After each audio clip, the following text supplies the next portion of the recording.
Okay, hi, it's pretty late right now. I don't have a script and I am sleep deprived. So if I fumble my words, that's why. Okay, let's get into this. Right, so items. Items are a pretty big part of roguelites. You can find them in literally any game. So let's take Enter the Gungeon, Risk of Rain, for example. Different items have different rarities and they have different effects. So usually items are like the big RNG factor of a run. So if you have good items, you have a good run. If you have bad items, you have a bad run. Pretty simple. Now the thing about RNG is it's inconsistent. So you might feel like you get scammed out of a run sometimes if you just get a streak of bad luck. So usually there's also some sort of RNG mitigation. So for example, if you look at Risk of Rain, you have multi-shops. Multi-shops give you a better chance of finding an item that you want, so that is part of RNG mitigation. One other thing that a lot of roguelikes have is boss items. So boss items usually have a pretty good chance of dropping from a boss, depending on the game, but they are basically an item that a player can gun for and stand a pretty good chance of getting. This basically allows players to anchor their builds around these boss items because they are semi-guaranteed. In my game, items will be split into 5 rarities: common, uncommon, rare, legendary, and ancient.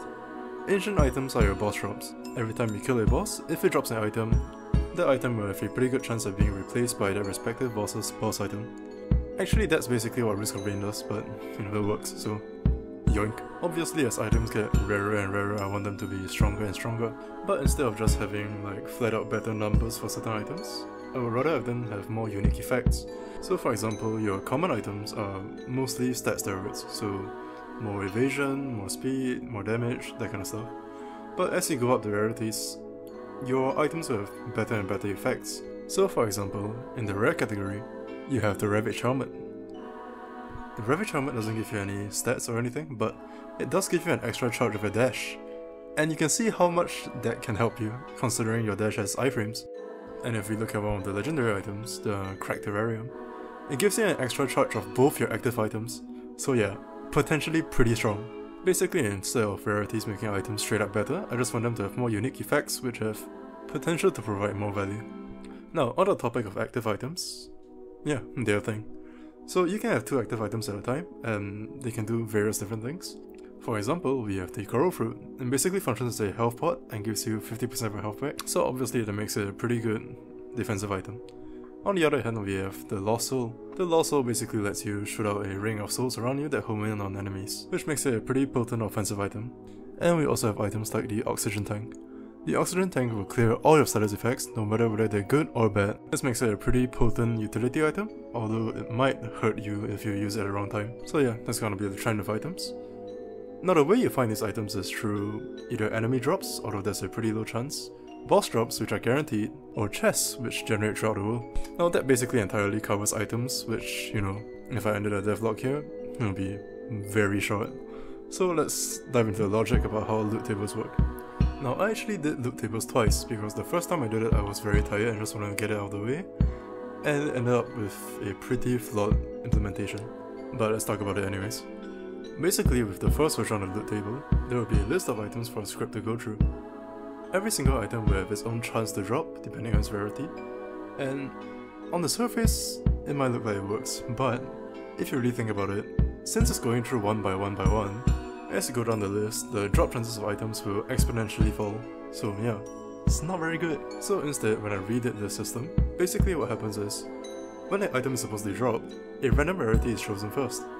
Now on top of having a random rarity, you can also specify your minimum and maximum rarities. This just gives me more control of what items I can drop, and also lowers the chance that I have to come back and redo the system again later on. Now after a rarity is chosen, the loot table will then go through its list of items and find every single item of that rarity. Now if there just so happens to be no items of that rarity for some ungodly reason, the loot table will try looking for an item of a lower rarity, and just keep repeating that until it reaches common.